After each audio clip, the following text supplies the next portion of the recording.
Welcome to the Money and Mortgages podcast. I'm your host, Adam Coleman, accredited financial counselor and mortgage planner. Join me as I speak with fellow industry experts on all things personal finance. Welcome, everyone. This is Adam Coleman, and returning to the show is Sarah Cuddy, a certified financial planner with Robert W Baird. Today, we're going to be talking a little bit more about home buying, but taking it more from the perspective of a financial planner and the guidance that they would give to somebody as they're going through that process. And then I'll maybe chime in and do some of the mortgage related things, but interested to hear from the perspective of a financial planner, kind of what you do through the process for somebody that's potentially buying a house or brings it up in conversation. So Sarah, welcome back to the show. Hey man, thanks so much for having me back. I love doing these with you. We love having you. So I appreciate all the information, and I think this will be a good one. And then I can chime in a little bit more on this one than typical. So I'm looking forward to it. So Absolutely. Well, jumping right in, I guess the big question that people have when they're going through the process, and not necessarily just for first-time home buyers, but for anybody really, it's more about kind of how much should they qualify for, or how much should their monthly payment be? I know you probably get that question a lot. Do you have kind of a general rule of thumb for how much somebody's housing expenses should be? I do. So this is the how much house can I afford question, right? Yeah. And let me preface everything that I'm about to say with everybody's situation is unique. You may make a choice to spend more on your housing than what is typical. And as long as you've budgeted appropriately elsewhere in your life, that's perfectly fine. But in general, rule of thumb, there's two things that we look at. The names for these are housing ratio 1 and housing ratio 2. This is actually part of what you learn when you're training to get your certified financial planner designation. So let's talk about housing ratio 1. It looks at your gross income. That's everything that you earn before you pay your taxes, before you fund your 401k, your gross income. And it compares it to the expected housing cost. And that's going to include not just your mortgage, principal, and interest, but it's going to include things like property taxes and homeowners insurance and any additional fees. So if there's maybe private mortgage insurance, a lot of people forget to include that escrow for property tax and homeowners, but you got to include that. Those costs should make up about 28% of a person's gross income. And Adam, I'm pretty sure that's part of your qualification process. I'm guessing that's something you guys look at as well, as what's that housing ratio 1. So just to give you real numbers, if you have $10,000 a month that you earn before taxes, your principal, interest, taxes, and insurance shouldn't exceed $2,800. So that's housing ratio 1. Okay, so housing ratio 2. Housing ratio 2, sometimes by folks in Adam's business called total debt to income, DTI, right? That takes into account that expected housing payment plus any debt you might be carrying. And that debt would be things like your education loans, credit card debt, car payments, any amounts that you need to pay on a monthly basis is going to be folded into that total debt to income ratio. And that should be no more than 36% of your gross income. So first, housing ratio 1, 28%, that's just housing payment versus gross income. Housing ratio 2, no more than 36%, and that's all of your debts lumped together versus your gross income. So that's the first thing we're looking at is what is this going to cost you, and do you make enough gross income to cover it? Gotcha. Well, no, and that's very similar, I guess, in concept to what we deal with on the mortgage lender side. Our housing ratio 1 would be considered our front end ratio, is what we call it. And then the housing ratio 2 is kind of our back end ratio. So Yeah. Same kind of idea. You're using just housing expenses divided by your gross monthly income. And then the other one is all your monthly debts, including the mortgage payment, divided by your monthly income. The big difference with this, and definitely one that I always highlight with people, is that CFPs like yourself, financial planners, they have 28 and 36 as the numbers. Yeah. Lenders can go way above that number. They can go as high as 45 to 50% in some cases on that back end ratio. Even the front end ratio can sometimes be like 40, 45 in some cases. Wow. So there's a very big difference between what you should be affording according to a financial planner and what you can qualify for. So I always tell people, be very careful of those differences, because some lenders don't necessarily think along the lines of a financial planner. So they're going all the way up to 45 because that's what their commissions are based on. Yep. There's a little bit of a conflict of interest there. So you have to be careful make sure, And, the 28-36 is definitely a better ratio in my opinion. So yeah, but this goes back to, you can make a choice to spend more on your housing. You just need to make sure that you've budgeted for it accordingly. So that I'm a horse girl. I own a horse. They're very expensive to have. And I always tell people I'd drive a nicer car and live in a bigger house if I didn't insist on having this hugely expensive thing, right? So you can make a choice and say, I'm going to purposefully spend more of my income on my housing. You just need to see that coming so that you don't end up in a place where maybe you can't make that payment and maybe you can't do other things that are important to you. So it's really just comes down to making a choice and then making a plan around that choice. Right. Definitely. I mean, there's some give and take. And again, these are rules of thumb. So obviously take them with a grain of salt, but definitely keep that in mind. You don't want to have all these other debts and expenses and then still go up to the max on the ratios for the housing and then think that all is going to work out in the end. So I guess one of the big expenses that I was curious of kind of how you took it would be maintenance and renovations. So like very few people consider those as part of the equation, and we don't consider them part of the equation at all from a lending perspective. So what conversations are happening around specifically maintenance and renovations? So with renovations, if somebody comes to me and says, hey, I'm buying this house, it's a fixer-upper, I'm going to max out my mortgage, that's when I start to have some alarm bells go off in my head, because renovation costs, especially if it's a significant renovation, you really need to plan and budget for that separately. And you may even need to arrange a separate loan, because and correct me if I'm wrong, Adam, a mortgage lender isn't going to lend more than the home is currently worth, right? So if you need money for a reno, you're going to have to find that money elsewhere or have cash set aside for that elsewhere. So, I start to get a little bit nervous when people say I'm going to max out my credit and then do a renovation, because that's where we start to get into trouble. So if you're purchasing a home and maybe you're putting 20% down and you're well qualified, you're at that housing ratio one threshold we like to see, then we need to start talking about, okay, what does it look like to finance the renovation piece as well? Because that's going to kind of go into that final debt to income, because you've got to qualify for the mortgage, you're going to buy the house, now you got to qualify for the renovation loan.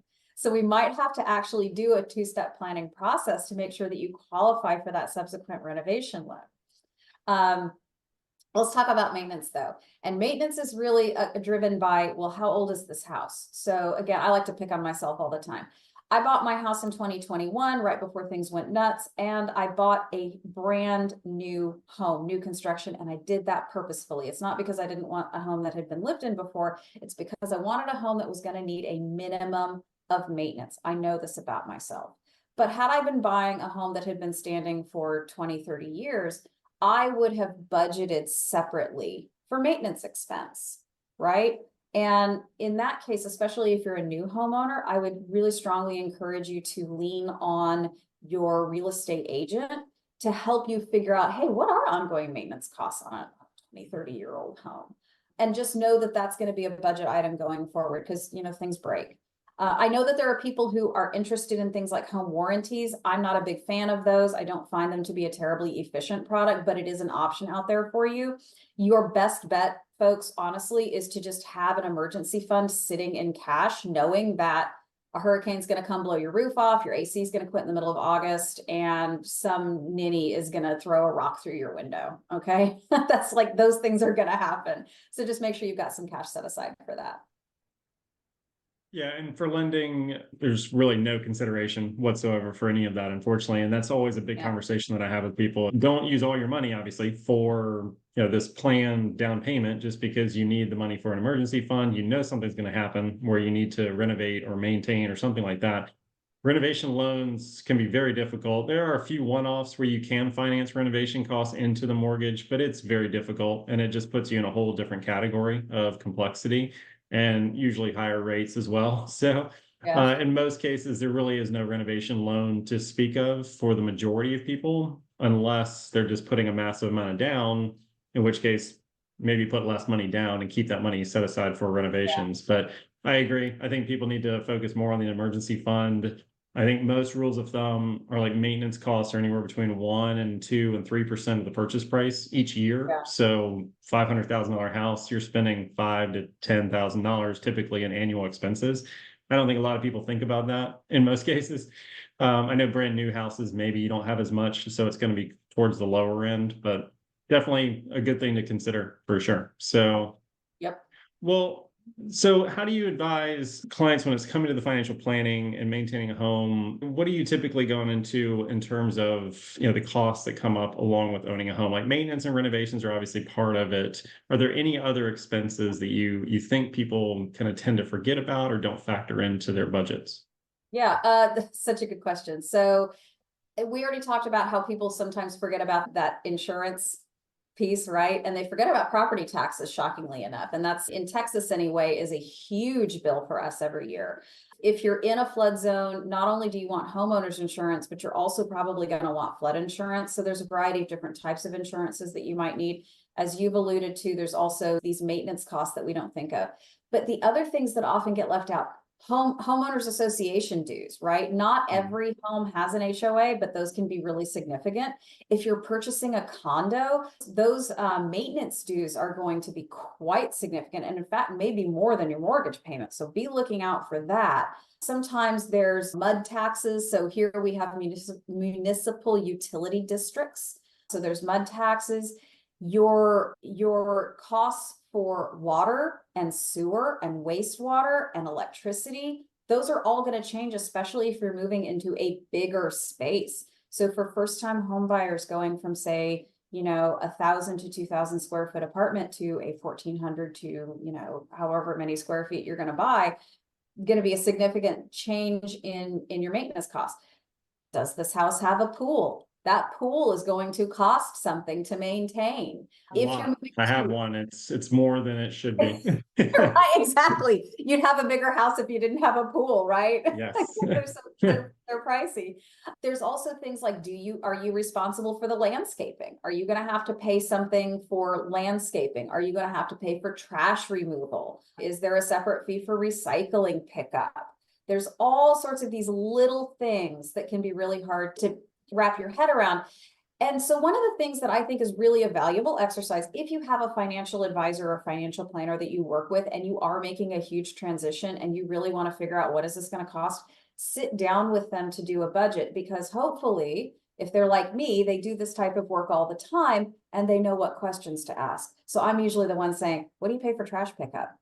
What do you pay for HOA? What do you pay for wastewater? What do you pay for all that? So there are dozens and dozens and dozens of little things. Preventative maintenance on your heating and cooling system, which is huge for us here in the South, right? You want to make sure you're doing your PM because you don't want your system to quit in the middle of August. No, not at all. All sorts of things that we have to be thinking about when we're budgeting for a home purchase, even though it's a super exciting time. I agree with all that. I think luckily most people remember the insurance and the taxes typically, but I do agree sometimes they forget. But yeah, the HOA dues are the big one, and then all those other small expenses. I would probably say 9 times out of 10 people haven't really considered all of those. They may gloss the surface of some of them, but not much. So Yeah. well, this is another big question. So obviously, how much can you afford comes down to a lot of different factors, how much your monthly payment should be down as well. But the down payment's another big one. So, and obviously the advice might change depending on the type of buyer that you're talking about. So what do you typically recommend for somebody putting down, let's say a first-time home buyer? And then does that change, I guess, for future homes that they may do? Yeah. So rule of thumb, we all know 20% down, that's the best practice. But there is some nuance here, right? So if you happen to have tens of thousands of dollars just sitting in the bank earning interest, which is something you can do now that you couldn't do 2-3 years ago, then yeah, put 20% down and call it a day. But if we're going to take money, not just cash that's been sitting in the bank that's earmarked for this purchase, but we're going to take it from a working asset and put it into a non-working asset. A working asset are things like your 401k, your IRA, your investing account, maybe a high yield savings account. They're actively making money. They're easy to liquidate. A home is a non-working asset. Yes, it absolutely grows in value, but you can't liquidate it to meet your needs unless you move out, and then where are you going to live, right? So if we're going to take money from a working asset to buy a non-working asset, it might not make sense to make a 20% down payment, because maybe taking those working assets out of your plan causes your plan to fail. So if a client comes to me and says, I'm thinking of buying a home, how much should I put down? We're going to look at what does it do to our budget to put this much down? And what does it do to our financial plan to put this much down? And that helps us kind of zero in on a decision. So that's on a first purchase, first time home buyer, or maybe you're upgrading, right? So let's talk about second home purchases. That does increase your risk, right? You're buying another piece of property. You are extending yourself further, and you're probably using leverage to do it. And I am a relatively risk averse person when it comes to planning. So I would likely encourage someone to put 20% down at the very least.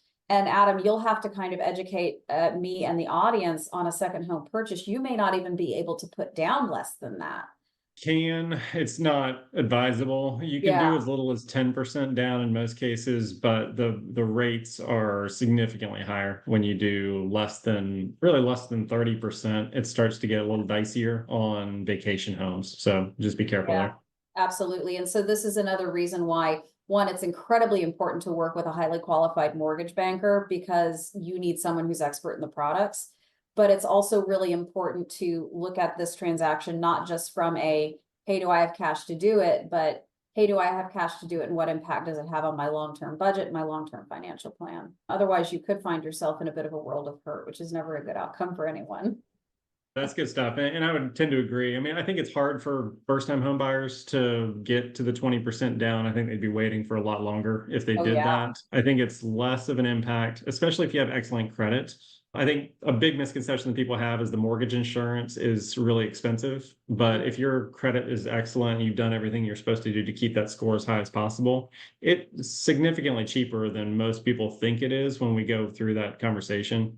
But yeah, for subsequent houses, second homes, rental properties, things like that, if you can avoid the PMI, it's going to make your rates typically better, and obviously a more comfortable payment for you with your financial plan as well. So I would agree with all of that. Well, let's say a client comes to you and says they want to buy their first house. So how would you, as a financial planner, go about determining what they can afford, kind of beyond what we talked about real high level, but like, what's your method that you go through? Yeah, I like to work backwards. So look, most people start thinking about a home and they have kind of a specific price range in mind, right? You ask anyone, if you say, you know, you want to buy a home, what kind of home do you want to buy? They'll almost always state some sort of price, right? I want to be in a $600,000 home. I want to be in a $250,000 home. So we'll say, okay, you want to buy a home valued at $400,000. Ideally, we want to do 20% down. This is always the jumping off point, right? So we look at the budget. And this is relatively easy, right? Zillow.com has mortgage calculators. Google has mortgage calculators. You just populate, okay, I'm going to buy this much house. I'm going to put this much down. This is the estimate for insurance. That'll let you know what your payment is. And we build a budget, right? We already know how much they're making. We know what they're doing, you know, kind of where the rest of their money's going. So we just say, from a budgeting perspective, can we afford it, right? If that's a green light, then we say, can you afford the down payment? Can you put 20% down? And we're kind of looking for that green light, right? Green light or a yellow light. Now, if it's going to break the budget and they don't have the money for a down payment, that's a red light. And we got to start thinking about how much house do we really want to buy, right? But let's say that we get a budget green light and we get a cash green light. Then the next thing we do is we drop it into the financial plan, right? Because maybe it means they're saving a little less over time. Maybe some of that needs to go to the housing payment. Maybe they had to take some working assets and put it into this non-working asset. So we're going to drop all of that into their existing financial plan. Hopefully we get a green light. If we get a yellow light, that's cool too, because the world is an uncertain place and things could go really well. If we get a red light, I'm probably going to tell them, hey, we really need to go back to the drawing board on this. But yeah, I'm just looking for a series of green lights. We're looking for, you know, do we have the down payment? Is it budget friendly? And what does this do to my financial plan? If we get green lights, I send them to a mortgage banker. I send them to a real estate agent and I wish them luck. And I look for an invitation for a housewarming. Nice. No, I like the backwards approach. I mean, I agree. I think most people tend to have that price range in mind more so than they have really anything else picked. It's strange to me that that's the case, honestly, because most of us kind of think on a monthly payment standpoint, but most people don't necessarily have an ideal payment that they have in mind until you start talking about what that actually looks like. Until you go, all right, a $500,000 house backing into your budget, this is what it's going to look like each month. And then there's usually either a shocked look or a realization because they did their homework and they figured out what it was going to look like. But there is some expectations that may sometimes get changed with some of these real numbers. So I was curious what you were seeing as well on your side. So, Yeah, absolutely. well, what are some of the key questions that somebody should be asking themselves if they should buy or rent? Because that's obviously the other question is like, should I even Yeah. buy right now? What do you typically look at before somebody should even consider buying versus renting? So this is a question that we deal with so often. And part of it is because I work with a lot of younger people who haven't had that opportunity to buy that first house, or I'm working with people who have recently divorced and either they didn't get the house in the settlement or the house was sold. And so they're really asking themselves, how long should I continue to rent my home? So the first thing, how long am I going to be here? And Adam, you can definitely fill in more detail on this, but when you buy a house, you are going to pay some pretty substantial transaction costs. What is it? 5% of the home price ends up being transaction cost, I think. It depends on the state. Yeah, your Yeah, Texas is where you're from, so those can be a little bit higher than some states. Like Florida is pretty expensive. Some states are relatively inexpensive, so it's not yeah, that bad. But you do have the fees of the selling part. That's where you run into the issues when you're yeah. trying to get rid of it in a few years. But yeah, go ahead. Yeah, especially if maybe the housing prices have declined, that can be really painful. But from a am I ready type perspective, it's how long am I going to stick around? If you're going to stick around for a year or 2 years, you're probably better off renting. But 5 to 10 years, yeah, buy the house, do the thing, build the equity. And again, your mileage may vary, right? Here's the next thing, and people aren't necessarily going to want to hear this, but it goes back to our earlier discussion about what are all those little costs people don't think about. It's, am I prepared to be responsible for all the things that can go wrong with a home? Because if you're renting, if the toilet clogs or the sink backs up or the roof gets blown away, guess what? You just call your landlord and they fix it, right? Or if a hurricane comes along and wipes out your rent house, you walk away. You make a claim on your renter's insurance and you walk away. If a hurricane blows away your house that you own, you're going to have to stick around and rebuild it. And having gone through that, not directly, but with my parents, it's not a whole lot of fun. No, Right? I can imagine. Yeah. And then I think the last thing is what's my exit plan, right? And I think it is always, especially when you're making any sort of life-changing transaction, how long do I intend to be here and what is my goal at the end of this? So for people maybe buying that starter home, your exit plan might be like, I'm going to be here for 10 years. I'm going to build equity in this home. I'm going to save, and then I'm either going to like upsize or downsize, right? Or we're going to be here for 5 more years while the kids are still little. And then when they're getting older and it's time to go to school, we're going to move out to the suburbs, right? Just go into it with an idea of, is this my forever home or is this my for a period of time home? And if so, about how long do you think you're going to be there? It's going to help you choose the right house for you. So again, I'll pick on myself. I love to do this. I bought a home that's quote unquote affordable by Houston, Texas standards right here inside the city. And I knew that this was not going to be my forever place because it doesn't have a yard. It's not quite big enough, right? But I also knew that this was going to be a part of the city that 10 years from now, real estate was going to be real hard to come by. So I kind of made the choice of where was I going to be with a view to what do I think the world's going to look like in 10 years when I'm ready to upsize into my forever home. So yeah, those are the key things, right? Can I afford it? How long am I going to be here? What's my exit? Yep, I agree with all that. Well said. So, well, this is not a topic that we've had to deal with for really the last couple of years with the way the Yeah. rates are, but hopefully we're going to have situations that pop up in the next few years to where this becomes more prevalent. But when somebody's coming to you to ask about should I refinance, how does that conversation go? What are the main things that you're going through with a client for that subject? Yeah. Yeah. Well, I mean, we know, neither of us knows, nobody knows, except for maybe the Fed, when rates are going to drop, Maybe. right? We don't know by how much and we don't know how quickly, right? So I would suspect that we're about what, a year to 2 years from significantly lower rates. And so, yeah, that's going to leave a lot of people wondering when should I finance? I really don't have a good answer for that. I have to be honest with you. And so if I had a client who came to me and said, hey, Sarah, I bought at the top in October and my rate is 8% and rates are now 6%, should I refinance? I would probably say, yeah, right? Yeah. A 2% spread is pretty significant. But if somebody says, hey, I came in just after the top and I'm sitting at 7 and rates are at 6 now, should I refinance?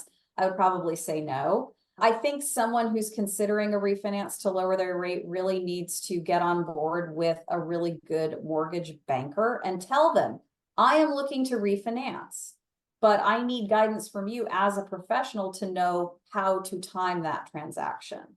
And then you also need to be thinking about how much longer am I going to be in this house, right? If I'm, a year and a half into a 5-year deal, and then I know I'm for sure going to sell this house, refinancing may not be the right option. So that's a tough question to answer, which is why I'm really glad that there are people like you who are experts in mortgages and mortgage rates, because it is not, it's not my bailiwick. I have to be honest.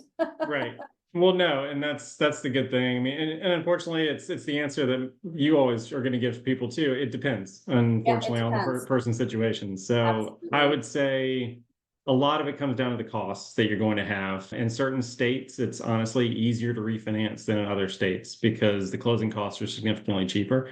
So I would say general rule of thumb that I usually use with clients, it's if you can get a true no closing cost refinance, meaning the lender's covering all your fees, they're not rolling anything into the loan, they're not charging you out of pocket, and you can reduce the rate by about 0.5% or so, then it justifies it because unless your loan balance is really small, but it justifies it because you don't have any costs. Like there's no recoup time, there's no break even or anything like that. But as soon as you have to start paying closing costs, you really have to worry. Like you said, going back to your timetable scenario, if you're going to sell in the next couple of years, why would you ever do that and pay closing costs for no good reason just to save a little bit on the interest rate? So you really have to consider the time frame, but the closing costs and the break even point is really what I drive everything towards to figure out if it makes sense for the refinance. So hopefully we'll get more times to do that in the near future. But I agree, sometime over the next couple of years, we're going to see a lot more of that, but only time will tell when that'll happen. So I would imagine so.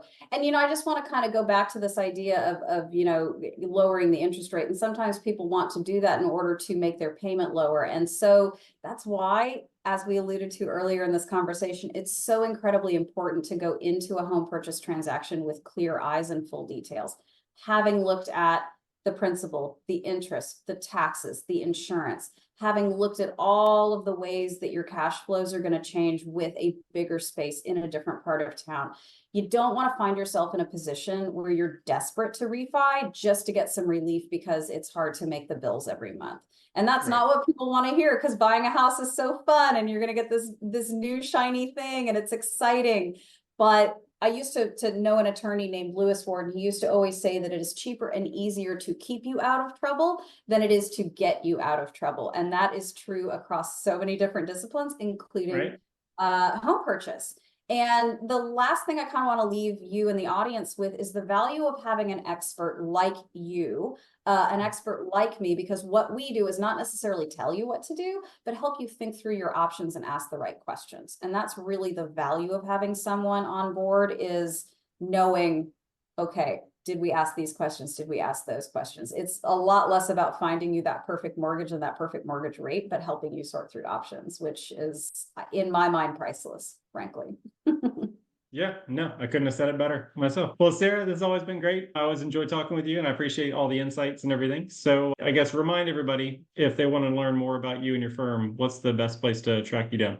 Yeah, best place to find me is online at sarahcuddy.com. That's SARAHCUDDY.com. I do serve clients in the state of Texas, but also across the United States, especially for financial planning. And there's a little contact form on my website. You can populate that. I offer a free consultation to anyone who wants one. And Adam, the attorneys here at Baird have asked me to remind you and the audience that I am a financial advisor employed at Robert W Baird and Company Incorporated, and that I do not offer tax or legal advice because I'm not an attorney and I'm not a CPA. Perfect. I'm glad you didn't forget that. So I appreciate you taking the time, Sarah. We'll talk to you soon. Yeah, Adam, thanks so much. All right, thanks.